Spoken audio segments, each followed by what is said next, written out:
ಆತ್ಮೀಯ H16 news ಅರ್ಥಾತ್ ಹೇ ಸಿದ್ದರಾಮಯ್ಯ ಸ್ವಾಗತ. ನಾನು ನಿಮ್ಮ MI ಅಥವಾ ಮಲ್ಲಪ್ಪ ಜೂತಾರ. ಆತ್ಮೀಯರೇ, ನಮ್ಮ ಪ್ರಧಾನಿ ಮೋದಿಯವರು ಚರ್ಚ್ಗೆ ಹೋಗಿದ್ದಾರೆ, ಪ್ರಾರ್ಥನೆ ಮಾಡ್ತಾ ಇದ್ದಾರೆ. ಅದು ಕ್ರಿಸ್ಮಸ್ ದಿವಸ. ನಿಜವಾಗಿಯೂ ಒಳ್ಳೆಯ ಚಿತ್ರ, ಸಮಾಜಕ್ಕೆ ಒಳ್ಳೆಯ ಮೆಸೇಜ್ ಕೊಡುವಂಥದ್ದು.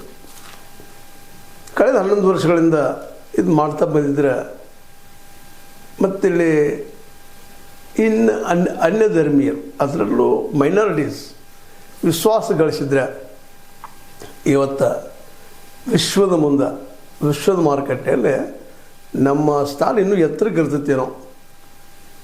ಯಾಕಂದರೆ ನಿಜವಾಗಿ ಜನ ಬಯಸೋದು, ಅದರಲ್ಲೂ ವಿದೇಶಿ ಜನ ಬಯಸೋದು ನಮ್ಮಿಂದ ಸೌಹಾರ್ದತೆ.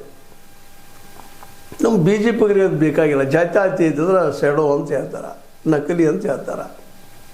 ಈ ಸಲ ಯಾಕೋ ಏನೋ ತಲೆಯಲ್ಲಿ ಬಂದದ, ನಮ್ಮ ಮೋದಿಯವ್ರ ತಲೆಯಲ್ಲಿ ಬಂದದನೋ ಅಥವಾ ಇಂಟರ್ನ್ಯಾಷನಲಿ ಒತ್ತಡ ಬಂದದನೋ ಗೊತ್ತಿಲ್ಲ. ಒಟ್ಟಿನಲ್ಲೇ ಚರ್ಚ್ ಹೋಗಿದ್ದಾರೆ, ಪ್ರಾರ್ಥನೆ ಮಾಡಿದ್ದಾರೆ. ಅದಕ್ಕೆ ಅಲ್ಲೂ ಅವರು ಬ್ಲೆಸ್ಸಿಂಗ್ ಆಗಿದೆ. ಕ್ರಿಸ್ಮಸ್ ದಿವಸ ಇಂಥ ಬೆಳವಣಿಗೆಗಳು ಆಗ್ತಾ ಇರಬೇಕು ಮೇಲೆ. ಆದರೆ ಇದು ಇವತ್ತಾಗ್ಯದಲ್ಲ, ಅದು ಈಗಾಗ್ಯದಲ್ಲ, ಅದು ಸ್ವಲ್ಪ ಪ್ರಶ್ನಾರ್ಹ ಆಗ್ಯದ.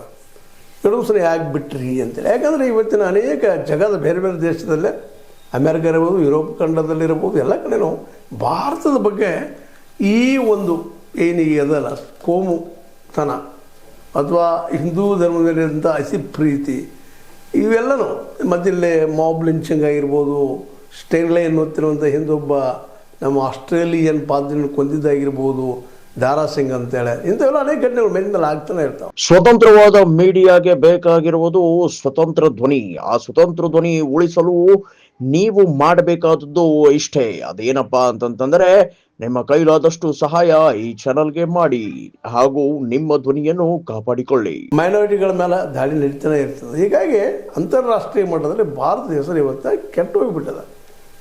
ಮೊದಲು ನಡೀತಿರಲಿಲ್ಲ ಅಂತಲ್ಲ, ಆದರೆ ಜಾತ್ಯತೀತ ಅನ್ನೋಂಥ ಒಂದು ಏನೋ ಕಾನ್ಸೆಪ್ಟ್ ಇಟ್ಕೊಂಡು